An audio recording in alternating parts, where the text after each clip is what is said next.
Family, કેમ છો બધા? જય માતાજી, જય મહાદેવ, હર મહાદેવ. તો છે ને જો આપણે બપોર થઈ ગયું છે, બપોરા કરવા બેસી ગયા છીએ.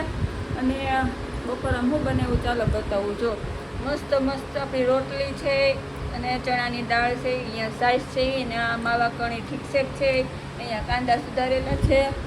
અને બેને તો ખાવાનું ચાલુ કરી દીધું છે. હાલ મારું ફટાફટ જમવાનું લઈ જમી લઉં, ભૂખ લાગી છે. ચાલો, વિડીયો પસંદ આવે તો પ્લીઝ લાઈક કરજો, શેર કરજો, સબસ્ક્રાઈબ કરજો, એન્ડ સુધી બન્યા રહેજો. આજે આખો દિવસનું મારે બતાવવાનું છે અને બહુ બધું મસ્ત મસ્ત બતાવવાનું છે. હાલો ફેમિલી, આપણું તો પાર્સલ આવી ગયું છે ને બેન પાર્સલ ખોલે છે. કેમ બેન? મેં ખુદ વસ્તુ મગાવી હતી, કેટલા ખબર 8-10 દિવસ પહેલાં મગાવી હતી. આજે છેટ આવ્યું છે. આ વખતે બહુ લેટ આવ્યું પાર્સલ, કારણ કે પેટ્રોલને ભાવ વેચાણ ઘટાને મળે ન મળે એના કારણે કદાચ મોડું થયું હશે. તો બેન પાર્સલ ખોલે છે. ખોલો ખોલો, ફટાફટ ખોલો. હું આવ્યું છે જોઈ. ચાલો, ઉતાવળ હોય ને બેનને ખોલવાની બહુ. અવડું મોટું શું છે? ચાલો ખોલો, અંદર શું છે? આવું છે ઓફરમાં હોય, ફ્રીમાં આવું કેવું ઓફરમાં હોય ને તે મગાવેલી સસ્તી પડે ને એમ. વિઝિબલ વાઇટ ભલે ને રહી.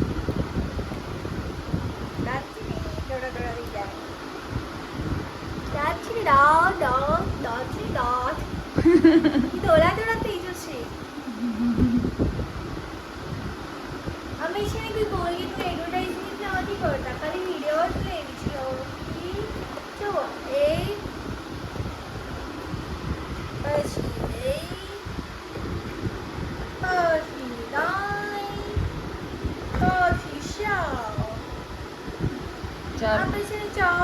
એક અરે 4 કોલગેટ આવેલી છે. બોલ, કેટલા મહિના ઉપાડી ખબર નહીં. દિવાળી સારું હાલો, પાર્સલ આવી ગયું, તમને બતાવી દીધું. હજી નવીન મસ્ત મસ્ત વસ્તુ બતાવવાની જ છે. સારું હાલો ફેમિલી, જો પાછા મસ્તીના આપણે તૈયાર થઈ ગયા. મેકઅપ બેકઅપ કરી લિપસ્ટિક કરી, કારણ કે વિડીયો પૂરો કરવાનો છે ને આપણે ફટાફટ પૂરો કરી દઈએ. બપોરે જે પાર્સલ આવ્યું બતાવ્યું હતું, ત્યાર પછી કંઈ બતાવ્યું નથી. ભાઈ જોબ ઉપર વયો ગયો છે અને તમે ચા પાણી નાસ્તા પાણી કરી લીધા છે. હવે છે ને આપણે જવાનું છે કિચનમાં, કારણ કે છે ને માખણ બનાવવાનું છે આજે. તો મસ્ત મસ્ત હાલો બતાવું તમને કેટલી થેલીનું મલાઈ ભેગી કરી છે, કેટલું માખણ ઉતરે છે, બધું બતાવું છું. તો વિડીયોમાં બન્યા રહેજો. તો છે ને જો ફેમિલી, આ તપેલી છે ને એમાં 2 અમૂલ ગોલ્ડ, એમાં 2 અમૂલ ગોલ્ડ રોજે ગરમ કરી લો. અને આવી રીતે જો તર ભેગી કરું છું. આટલી તર ભેગી થઈ છે. તો આ તરને આપણે મેળવેલી છે. તો આનું આપણે માખણ કરવાનું છે. અને આ આપણે એક તપેલીમાં કરી લેશું, કારણ કે આપણે આમાં પાછું દૂધ ગરમ કરવાનું છે 2 થેલી આજે. તો જો આ 4 થેલીની એટલી તર થઈ. જો આ 2 દિવસનું છે, 7 થેલીની એટલી તર થઈને આ છે ને 6 દિવસનું છે, 12 થેલીની આટલી તર ભેગી થઈ છે. તો હવે જોઈ 12 થેલી તરમાંથી આપણે કેટલું માખણ નીકળે છે. રોજ દૂધ તો પછી આખો દિવસ હાલે, ખાલી તર ઉપરથી કાઢી લેવાની જેમ. તો આ 12 થેલીની તર છે 6 દિવસની. જોઈ, કારણ કે ફ્રીજમાં તો તર બગાડવાની નથી, એટલે આ ફ્રીજ હોય તો આ બહુ ફાયદો. અને આ બ્લેન્ડરથી બનાવો તો એક ગાયબ બની જાય.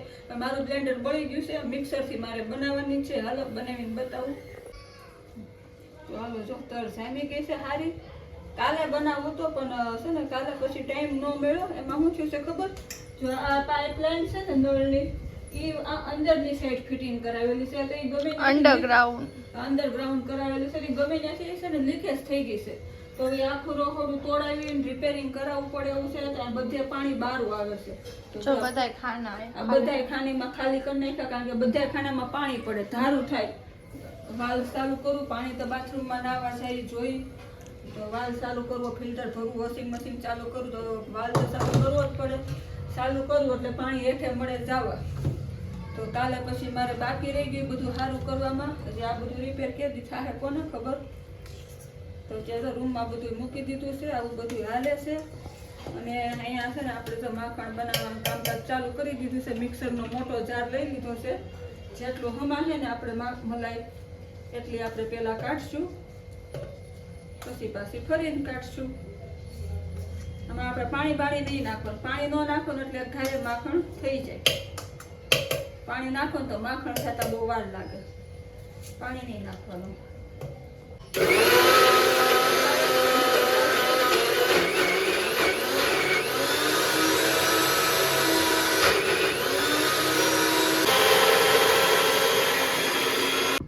તો તમે જોઈ શકો છો ફેમિલી, જો કેવું મસ્ત આપણું માખણ ને સાઈઝ નોખું નોખું થઈ ગયું છે, બની ગયું ને આપણું માખણ. હારું હાલો આને જો તપેલીમાં કાઢી લો અને જે આને જે આપણે કરું બનાવવાનું છે તો બે વખત બનાવવું પડશે, 2 જાર થાય.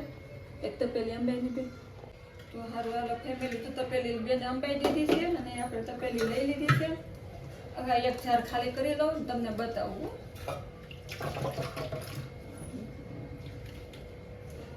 તો એમ ન કહેતા મલાઈ પાછી કાઢી છે, અસલ માખણ જ થઈ ગયું જારમાં, તમે જોઈ શકો છો. મિક્સરમાં છે ને ફટાફટ થઈ જાય, બ્લેન્ડર કરતા તે ફટાફટ થઈ જાય, પણ આ તો હું મિક્સરમાં વાસણ ઝાઝા બગડે કે નહીં એટલે આપણે એમ થાય ફટાફટ બ્લેન્ડરમાં કરી નાખીએ. કાંઈ નહીં, હારું હાલો હજી આ 1 જાર બાકી છે, ફટાફટ ભરીને કરી નાખું. હાથ બગડ્યા છે હારા, એક તો ગેંડીમાં પાણી આવતું નથી, વારંવાર બહાર ધોવા જવું પડે. બીજું ભરી લીધું છે કા? બીજું ભરી લીધું છે. આમાં પાણી નાખ્યા વગર જ કર્યું તો કેવું સરસ થઈ ગયું છે ને. જો તો મને તો માખણ બહુ ભાવે ફેમિલી, તમને ભાવે કે નથી ભાવતું જરા કમેન્ટમાં કહેજો, અને એ કમેન્ટ લખી દેજો માખણ કોને કોને બહુ ભાવે. મને તો અજબારું ભાવે, મને ઘી ભાવે, તો અથાણાની જેમ માખણ હોય ને મને ઘી ભાવે, મને ઘી ભાવે. માખણ ન ભાવે, ઘરનું ઘી ખાવાની એમ મજા આવે, અને છોકરાઓને માખણ બહુ ભાવે, મને માખણ બહુ ભાવે. તો વિચાર કર્યો મિક્સર આવી ગયું છે ને, હવે તો આપણે મિક્સરમાં મેં કીધું માખણ બની જાય તો ગોલ્ડ મગાવું ને તો ગરમ કરીને તર નીકળે, માખણ થાય, ઘી થાય, આપણે ઘી વેસાતું લાવવું નહીં એમ. જો બની ગયું. હા બની ગયું. હવે 2 જાર નીકળી ગયા મસ્તીનો. જો તમને દેખાય છે ને કેટલા વાસણ બગાડ્યા છો. વાસણ તો બગડે, ઘરનું ચોખ્ખું ખાવું હોય ને તો બહારનું ઘી ખાઈને ઘરનું ઘી ખાઈ કેટલો ફેર પડે. માખણ બધાને કેટલું ભાવે છે. અહીંયા એક મિક્સરનો જાર ઉટકવો પડે ને એક તપેલી ઉટકવી પડે ને એમાં ફેર પડી જાય 2-3 વાસણમાં.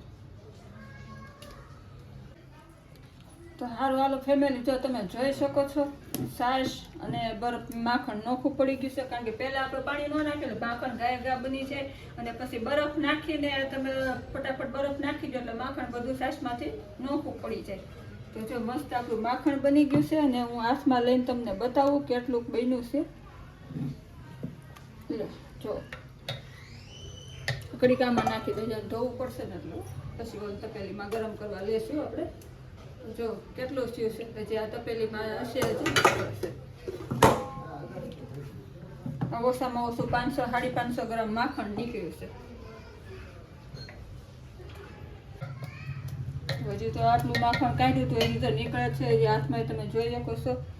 તો હજી આ માખણ આમાં આપણે કાઢ્યું છે, હજી માખણને આપણે ધોવાનું છે, અને પછી અડધું માખણ ખાવા રાખવું છે ને અડધું છે ને ઘી કરી નાખશું. બેને હાટું ઘી ને એમાં મારા દીકરા હાટું માખણ એમ રાખીશું. એટલે હું ઘરનું હોય તો ખાવાની મજા આવે, નળે નહીં. અને જેમાં તળિયા બધે માખણ સોટ્યું છે ને, હજી તમને આમાં તપેલી માખણ દેખાતું જશે. હજી નોખું પાડી લઉં. 600-700 ગ્રામ જેવું માખણ ઉતર્યું 12 થેલીમાં. તો વિચાર કરો કેટલું આપણે સસ્તું પડે. કઈ સસ્તું ન પડે, બાટલો મોંઘો છે.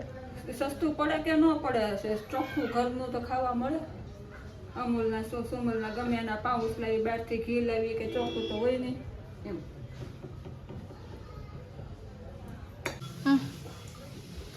સારું ફેમિલી, જો માખણ મસ્તીનું આપણે ધોઈ નાખ્યું છે, અને તમે જોઈ શકો છો એટલી સાસ પાછી માખણમાંથી નીકળી ગઈ છે, અને માખણ સરસ થઈ ગયું આપણું.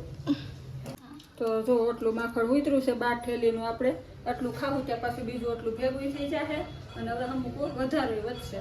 તો કાંઈ નહીં, સારું હાલો ફટાફટ આમાંથી અડધું ગરમ કરી નાખું ને અડધું છોકરા માટે ખાવા રાખી દો. એટલી વેદી ચીજ છે. આટલી સાસ બની છે. જો સાસ 1-2 દી કરે લાવે. ઢોસા બનાવવાનો હોય. હા ઢોસા તો કાલ કોમદી બનાવી દી, કાલે ઓલા સોખાના. હા તો પલાળી દેજો, કાલ બનાવશું આપણે. હું બનાવી. સારું. ઓ જો આપણી છાશ બની ગઈ. આમ જો તળિયા માખણ સોટ્યું હોય ને, હવે એમને દવા દેવું કરતા સાટી દો. નયા જો વ્હાઈટ કબરી છાશ ચાલુ થઈ ગઈ. છાશ પીવાનું ચાલુ કરી દીધું.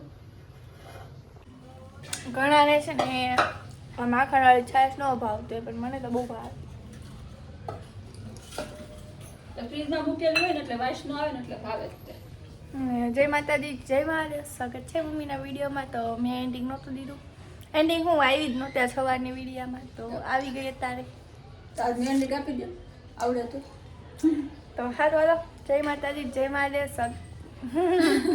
સારું, તો આજ માટે બસ એટલું જ રાખી દઈએ. કાલ મળશું નવા વિડીયોમાં નવા મસ્તી સાથે. તો ત્યાં સુધી નવી bye bye. મસ્તી સાથે, નવી વાતો સાથે. ત્યાં સુધી બધા બાબાઈ ને આજને કમેન્ટ એક કરી દેજો માખણ કોને કોને ભાવે છે, કારણ કે મારું કાનાને તો માખણ પ્રિય છે અને આપણે એટલું ખાઈએ છીએ. કેટલા મહિના પછી માખણ બને ને કેવી હા, મમ્મીને ઘરે એટલું ખાતા ને અહીંયા એટલું જ ખાતા. તો મિક્સર ને બ્લેન્ડર બે બળી ગયું હતું ને તો હમણાં નહોતું બનાવ્યું, બાકી તો અમે ઘરનું જ માખણ હોય. કેમ કે હા.